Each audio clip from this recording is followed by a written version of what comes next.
flood control. Nako. Kahit pa paano pilitin natin sa mapayapa at maayos na pamamaraan. Huwag yung ganito, huwag yung panggigipit. Dahil sigurado ako, ano man panggigipit ang gawin, lalabas at lalabas ang katotohanan. Ito ang pinaka-latest na kaganapan dyan sa gaganaping Blue Ribbon Committee hearing ngayong araw. Interviewon itong si Attorney Levy Baligo dyan sa Net25. Panoorin ho natin ito mga kababayan. Ang alam ko po sa imbitasyon nila ay alas 10 ng umaga. Pero nabalitaan ko na maaantala lang kasi merong i-file si Senator Cayetano sa Supreme Court ngayon at hinihintay lamang sila. Hindi Nag-file. po tuloy ngayong araw na to. Opo, nandito na kami. Kompleto na ang 18 na Marines at saka may surprise pang mga kasamahan. Nadagdag. Yun. So bukod po sa mga Ayos. soldiers natin, meron pa pang mga ibang mga personality na inaasahang testigo rin po ngayong araw. Oo, kasama na namin sila. Mga dating sundalo rin, mga ex-Marine. Ayos. When naririnig ka ni attorney, baka meron kang gustong itanong. Oo, attorney, ito po yung 14 na unang binanggit ninyo na ipipresenta ninyo. Apat lamang po ang akong natanggap pa na sakpina, no? Galing sa committee ni na Senator Pia at saka Senator Marcoleta. Kailangan kasi po ng sakpina nung 10 para makadalo sila at saka nasa mga probinsya po sila. Nako. Sa mapadalhan ng sakpina ay medyo mahihirapan silang magpaalam para makadalo po sa pagdidinig. Kailangan i-secure na ho yung mga ano na yan, yung mga former Marines dahil sigurado hahanapin ho yan. Malamang sa malamang meron na rin ng listahan ng administrasyon kung sino-sino nga ba ang mga naging security nitong si dating Congressman Zaldico. Na ito. Opo, attorney, kasi dun sa nakaraang pagdinig ay parang meron ding pinasusumite ang komite na individual affidavit po nitong naunang 18 na meron na po ba at naisumite na yung mga individual affidavit na yon? Mula po nung hiningi ng committee ni Senator Pia at Senator Marcoleta yung individual affidavits, ay inumpisahan na po namin gawin ito. Katunayan nga po ay kaninang umaga lang kami nakapag-print ng initial kasi sa dami po nila at mag-isa lamang po ako ay hirap na hirap po akong mag-computer, no? Tanong at saka sagutan kasi yan, tanungan, sagutan. Pero nakabuo po kami ng partial na affidavit nila at substantial naman po yung nilalaman nito at hihingi pa ako ng palugit para makompleto na po namin itong individual affidavit nila. Attorney, concern lang din po yung mga kababayan natin as to Ano yan ha? Yung sinasabi nitong si Laping Lacson na ay nitong si pangalan nito si Erwin Tulfo na kung saan iimbitehan daw ho itong Marines na to sa kanilang gagawing pagdinig sa Blue Ribbon Committee. Huwag mo kayo masyado magpabola sa mga takot na lang nitong mga to na imbitahan itong mga Marines na to. Kasi hindi tituklop itong mga to at hindi nila pwedeng buli-bulihin sa hearing ng nagaganapin nila pagka lihitin muna sila na silang majority dyan sa Senado. Kasi sa ayon sa gusto natin, parang ang dating ho, doon ho talaga ata ang baksak nito. Itong si... Ang dating mga nababasa natin sa social media, meron ho talagang lilipat mula sa Cayetano Black papunta dito kay Win Gatchalian. At kung ano man ang ihahain itong si Senator Alan Peter Cayetano dyan sa Korte Suprema, baka ma-resolve na ang problema. Hindi pa binubuksan yan. Bagal no? Bagal. the security of... Kahit na urgent na yung usapin, hindi pa rin ho tatalakayin ng ating Korte Suprema. Sa bagay, sa dami ng problema natin, kahit pa paano naiintindihan naman ho natin sila. This ex-soldiers. Kumusta naman po at sino po ang nagpo-provide ng seguridad sa kanila? Ay kami lamang po ang nagsasama-sama. We protect each other as brothers, no? At tuloy-tuloy din ang mga pagsasaywar ng ibang mga ayaw lumantad na mga testimonya, no? Ayaw mailabas na testimonya ng mga ito ay patuloy ang kanilang paninira, pananakot. At meron din po akong ire-report mamaya sa komite na isang nakakabahalang pangyayari po, no? Hintayin nyo na lang po siguro yung ire-report ko sa committee na yan. One last point na lang po, Attorney Baligod. Can we expect more explosive testimonies po ngayong araw na ito kumpara dun sa mga Matindi daw ho yung ginagawang pananakot. Ano ho yan? Tayo'y naniniwala dyan sa kakapal ng mukha nitong mga senador na to na nasa paksyon ng Malacanang. Talaga kung mananakot yung mga... nauna? Opo, yung joint affidavit po kasi nila ay halos mga general statements ito. Pero ngayon ay nagbigay po kami ng detalye. Ang problema lang ay yung mga videos and pictures, hindi ko pa po na-incorporate sa kanilang mga affidavit. Kasi ang plano ko po sana ay bawat isang pangalan. Kasi ang plano ko po sana ay bawat isang pangalan na binanggit nila ay merong isisingit doon na mga litrato, no? Na dagdag patunay na pumunta talaga sa mga iba't ibang bahay na yan. Pero hindi ko pa po tapos, sa totoo lang. Ilang gabi na rin po kami na napupuyat para matapos itong affidavit nila. Pero hirap po talaga, kulang ako sa oras po. Baka kailangan nyo na ng katuwang dyan, Attorney Baligod. Kailangan nyo na ng katuwang dyan, Attorney Baligod. Oo nga po, maraming mga nagboluntaryo. Actually, nung namasyal ako sa Cebu ay merong mga voluntaryong abogado galing sa Young Lawyers Organization of Cebu. Mga 600 po sila na miyembro. Pero ang sabi nga nila, kahit 200 sa kanilang miyembro ay pupunta sa Manila para tumulong, palagay ko po ay totohanin nila yon na pupunta rito sa Manila, bibiyahe, dahil meron din po silang gustong i-file yata sa Supreme Court na mga petisyon nila, no?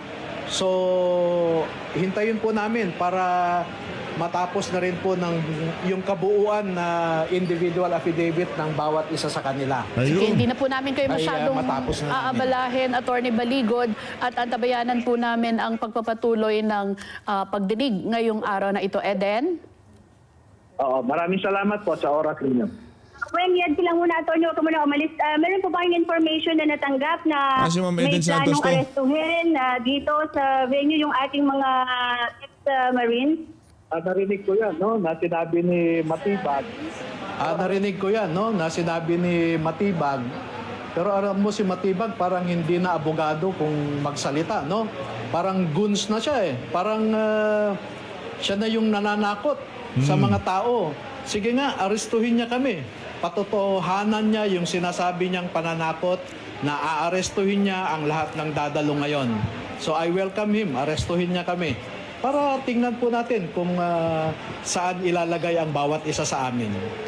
Thank you po, Atty. Sila Yo! ng pagsisimula ng pagdinig itong investigasyon at tinitiyak nga ng Cayetano Group na itong mga gagawin nilang pag-iimbestiga ay para doon sa pagkakaroon ng transparency and accountability sa paggastos ng pondo o ng kaban ng bayan, Wen. Okay, antabayanan pa namin, Eden, ang mga updates sa bahaging yan ng Double Gem Events Place. Ayun. Uli pa naman ho tayo dito sa dito sa DZAR 1026 News. Good. Nakaupo na ho yung ating magigiting na 18 Marines. Ito si Atty. Levy Baligod. Ayos. Tuloy na yan. Lakasan natin. Kasi ay nasa malalayong lugar sila at kinakailangan nila ng saktina para meron silang maipakita sa mga taong kailangan nilang hingan ng pagkakilot punyahe at So itong apat na bago ang magsasalita ngayon, maaari niyo po ba kaming bigyan ng clue or hint kung ano po yung mga mas grabe po ba ang hawak nilang mga impormasyon?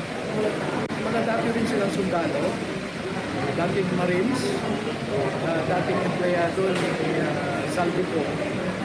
At may mga nalalaman sila, mga karagdagan, no?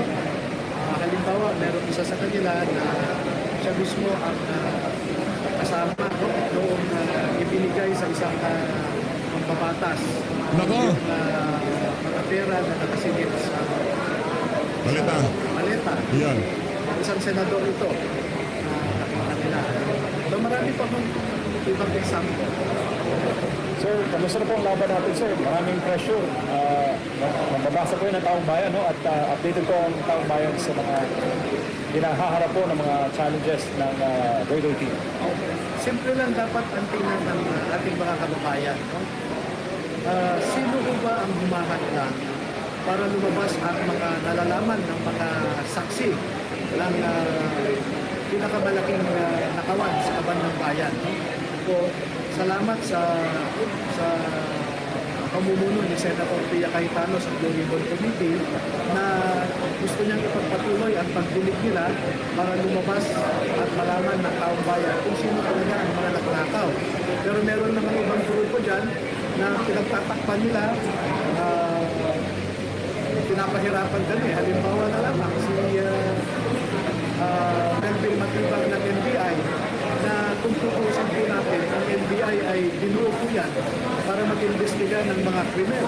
Ngunit ngayon, ang mga nagbubunyag ng mga krimen, ang iniimbestigahan ni Matibag. So, isa po siya sa nagtatakip para hindi lumabas ang katotohanan. Sir, last si Mayor Benji Magalong, former PNP chief, Mayor, nawagan po na protektahan daw yung mga nagsasabi ng totoo at yung mga nagbubulwat po ng isyu ng korupsyon. Hello! Maraming salamat sa panawagan ni Mayor Magalong na yan. Pero ang mas importanteng sinabi niya ay 90% daw ng mga congressmen o congresswomen ay corrupt. No? Nabanggit na yun at hindi niya nabanggit yung mga Senate naman. So yun po, totoo po yun. Gusto namin patunayan ang binanggit ni Mayor Magalong na 90% ng mga congresswomen ay corrupt. Sir, last, mensahe po ninyo sa taong bayan. Mga kababayan, wala kami ibang motibo dito kundi ilabas ang katotohanan para magkaroon na ng pagsawata ang pagnanakaw sa kaban ng bayan. Kasi bawat bilyon na ninanakaw po ay nawawala po yan na pera na para sana sa ating mga ospital, para sa ating mga paaralan, para sa ating mga ekonomiya. Pero napupunta lamang sa pusa ng ibang mga matataas at may influensya ng mga politiko. Magtulungan po tayo para matigil na po. Salamat.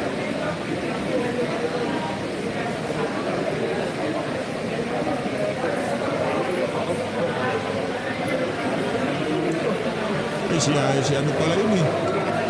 Si Sir MJ Mondiara, idol pala ko na din. Idolo.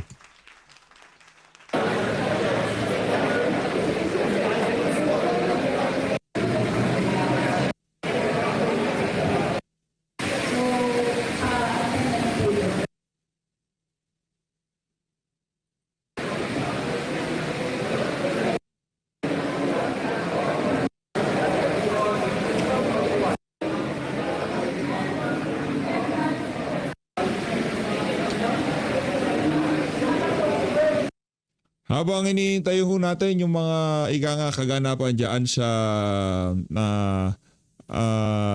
double gem na yan, putaho muna tayo dito kay Attorney Harold Respicio. No? Maraming salamat, Attorney Levi Baligod, sa pakikipaglaban para sa sambayanan.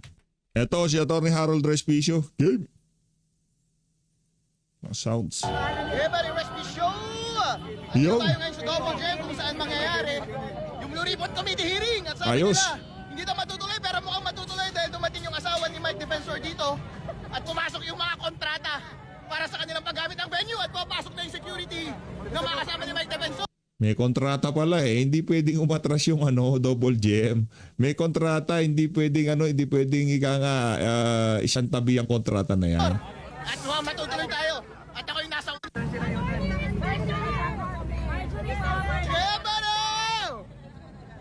Siyempre, VIP muna yung mga papasok, siyempre. Pero nakauna ako sa pila. Yeah! Papasok na yung mga ibang tao dito sa Blue Ribbon Committee hearing. Dito sa double gem. Ay! Papasok na lang ako! Yeah, buddy! Alright! Yeah! Ang kulit nitong si Atty. Respi, pambihira. Papasok na, yung mga unang tao, papasok na. Yung mga unang tao, pero huwag kayong mag-alala, makakapasok din kayo. Yung mga kumakalat sa internet, na hindi daw matutuloy, yung Blue Ribbon Committee hearing dito sa Double Gem sa EDSA, ay hindi totoo. Alright, marami nang papasok na yung mga kasama ng grupo ni Mike Defensor. Mamaya, darating na sila, Mike. Darating na si Senator Cayetano, Senator Marcoleta, huwag kayong papatakot. Kay Erwin Tulfo, huwag kayong papatakot kay Matibag. Yan.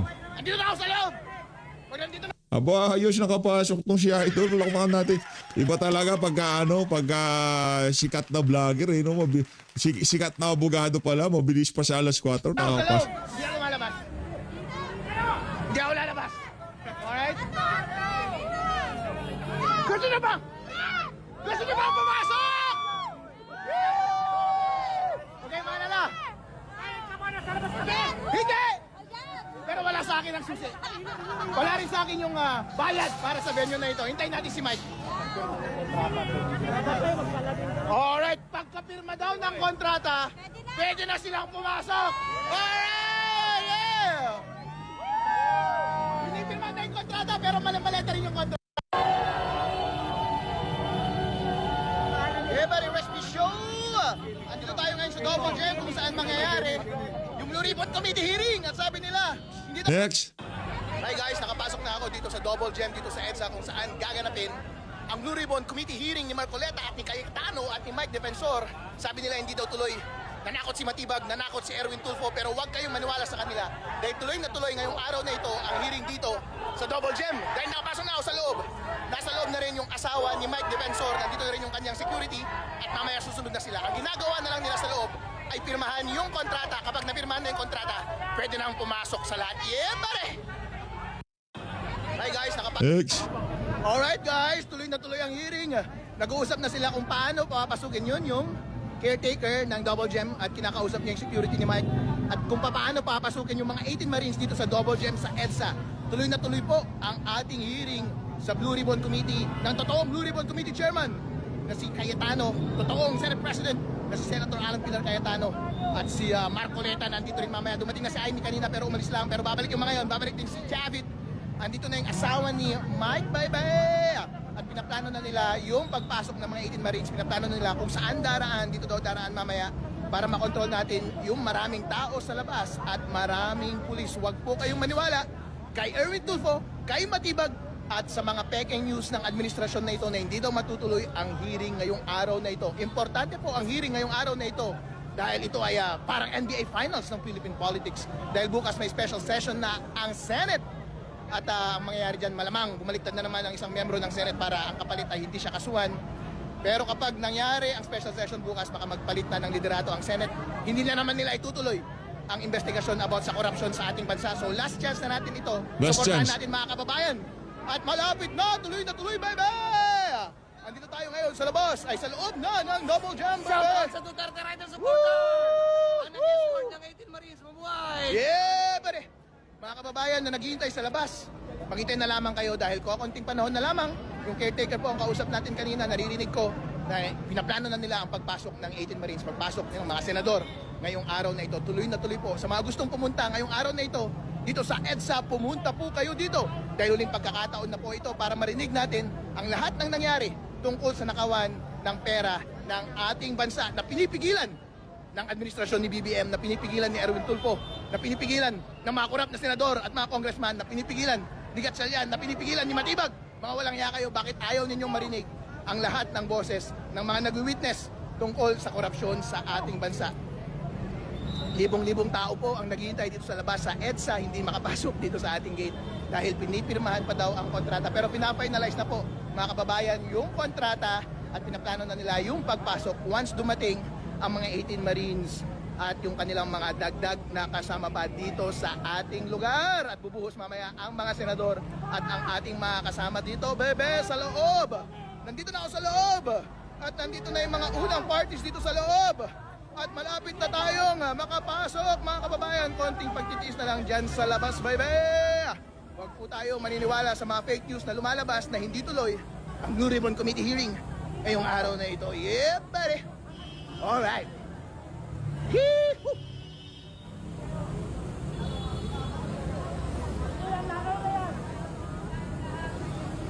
Alright, see you again next time, folks. Mamaya, mag-live ulit ako mamaya. Dahil Alright, siya, buddy! Pumapasok na yung 18 Marines. Bye-bye! Yo! Hype na yan. Double jam, tignan natin kung sino yung lalabas sa ating mga vamp. Hype na hype. Grabe talaga tong si Atty. Respicio. Bye-bye! Andito na po tayo sa loob ng Blue Ribbon Committee venue dito sa EDSA, honey. Yeah, buddy! Ang dami naman pumapasok ng mga SUV dito sa loob. Ang dami mga libo-libong taong naghihintay sa labas. Hinihintay natin yung mga security at aid. Alright. Alright. I think the handsome gentleman ay nandito na po. Alright, nandito na sa loob. At anytime na papasok na kami sa loob.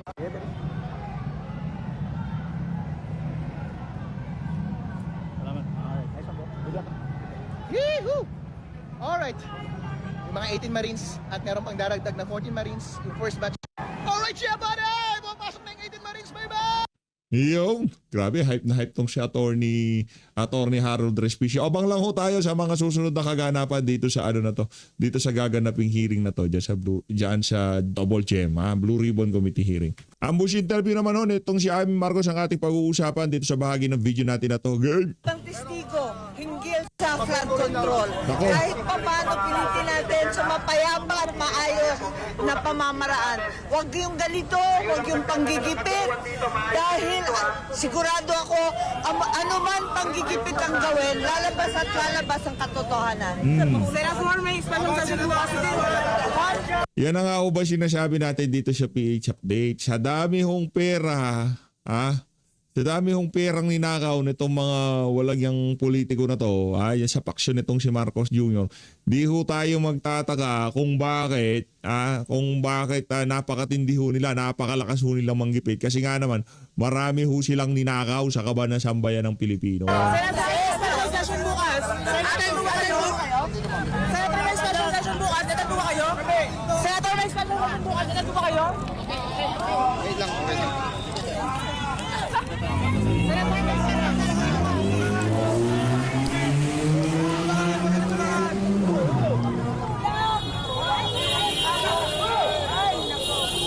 Ang testigo, hinggil sa flood control. Kahit pa paano pilitin natin sa mapayapa at Lipat to tayo dito kay Sir Bushi Duque. Ito, panoorin mo natin. Game. So, yung istorya po ay ganito. So, ayan na yung venue. Ang pinuntahan na yung venue,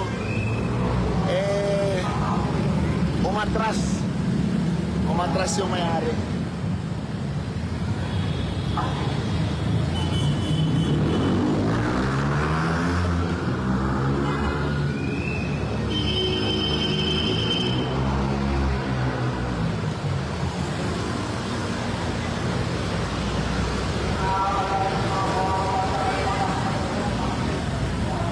Nakantambay lang ho tayo kung anong mangyayari dyan sa gagawing pagdinig na yan ng lehitimong Blue Ribbon Committee, talaga hong nakantabay ho tayo dito sa page update.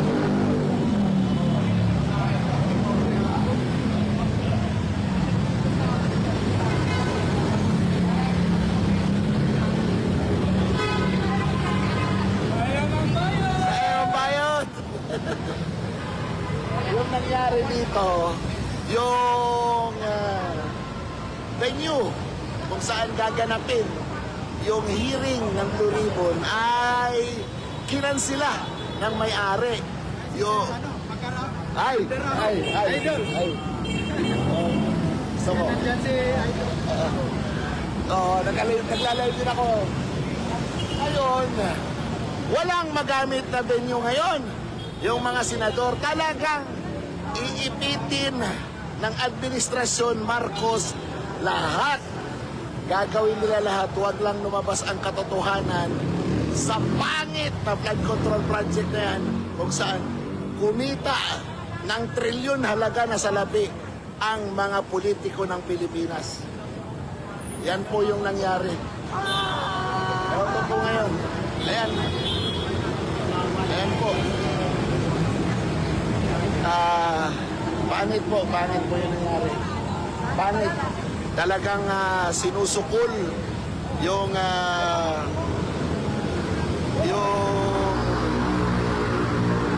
dali kasi may dala akong bag eh.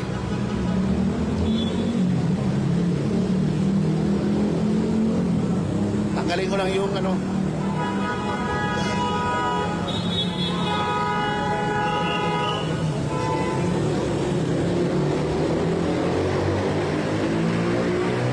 Mga intil lang. Mga intil lang po.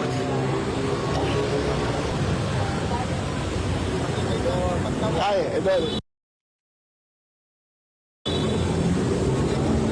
Agoy, klaro! Klaro! Klaro! Klaro!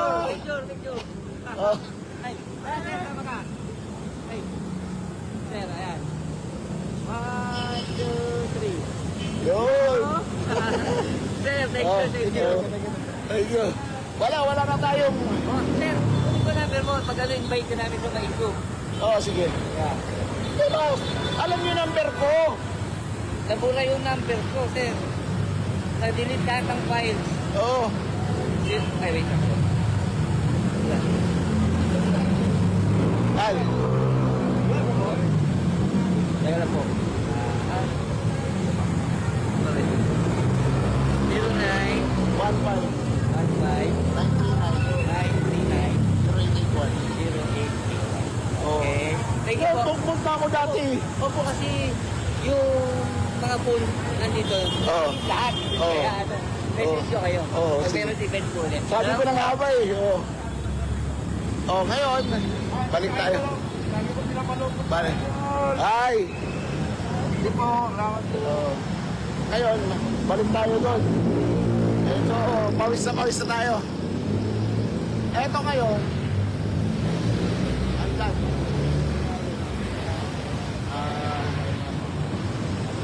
So ngayon, may mga pulis pa. Uy! Pilipinas kong mahal. Ano nangyari? Oo.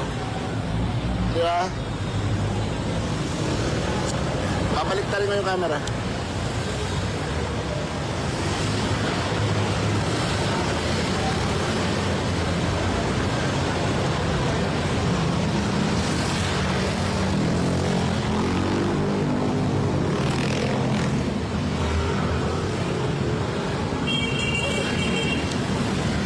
So yung storya dito, yung venue kung saan gagawin ang hearing ng Blue Ribbon Committee, napag-alaman na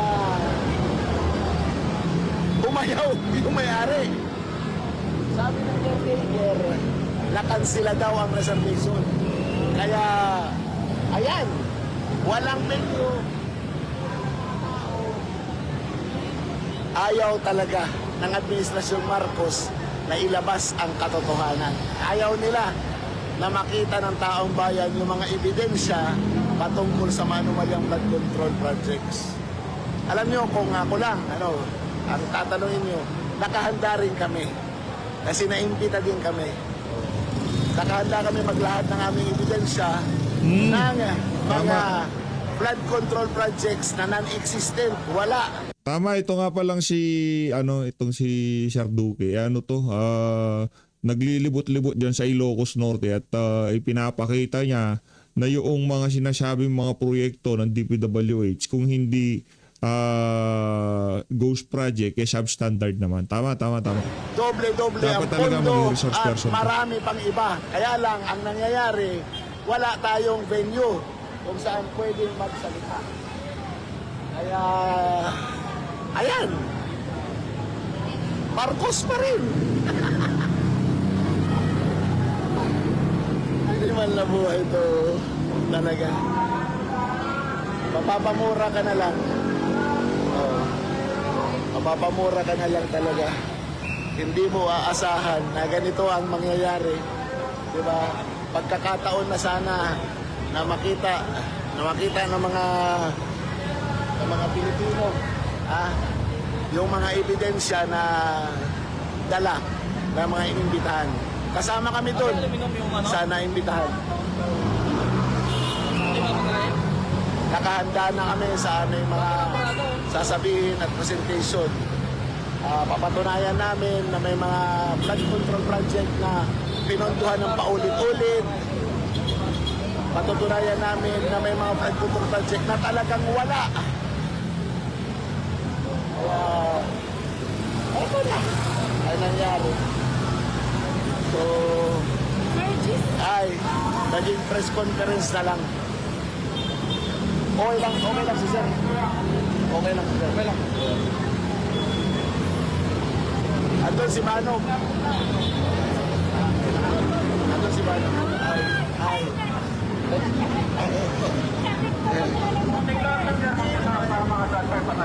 Ay, sige. Ayan. Pa-interview na lang. Nagpa-interview na lang si Manong.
Gusto mo? Gusto mo? Picture tayo, sir! Ha? Wait lang, sir, ha? Maraming tao rito na mga Daming mga tao, gabi. Si sir yun, sayang ang bayan! sayang ang bayon. Picture tayo, sir. Wait lang. Ay, Minsan natatawa na ako sa mga ano.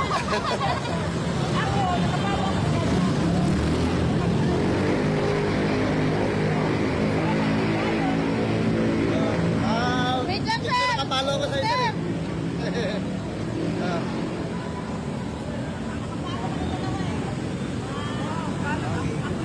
Ayun o, ayan. Yan nung nasa taas na yan hong kaganapan sa Double Gem. Ha? Yan hong kaganapan sa Double Gem. Sir,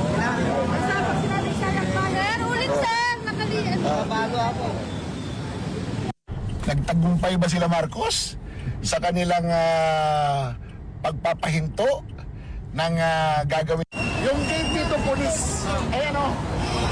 Kung hindi sana ito harangan, di ba? Di ba hindi harangan? Makakapasok tao. Di ba?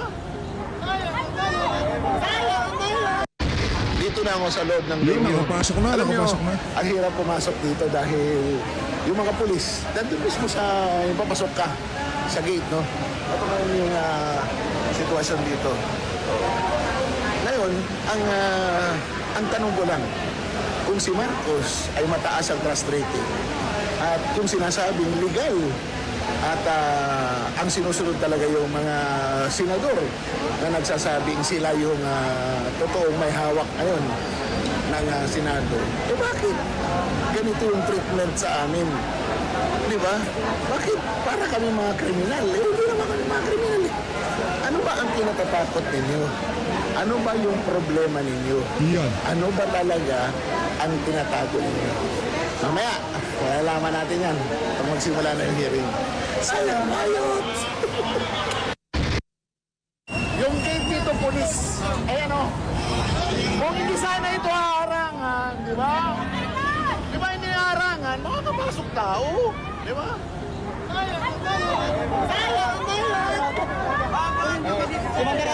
Tao lang. Ano tawag nito? Witness ako. Witness ni Sir Mandaraw dyan. Ayan o. May tao sa amin.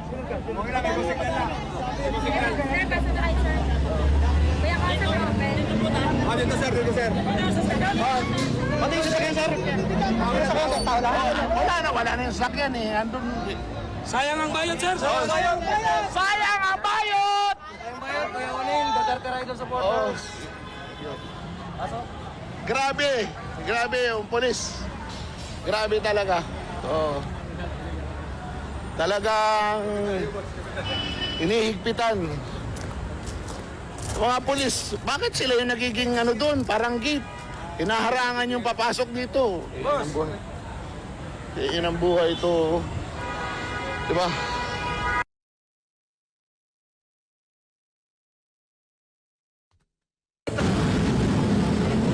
So, yung istorya po ay ganito. So, ayan na yung venue. Ayun na nga mga kababayan, ang tabay lang ho kayo at aking hungihat sa inyo mga latest na kaganapan dyan sa gaganaping lehitimong Blue Ribbon Committee hearing na yan dyan sa Double J. Maraming salamat to. Mag-ingat to kayo lahat. Mahal natin ng Pilipinas.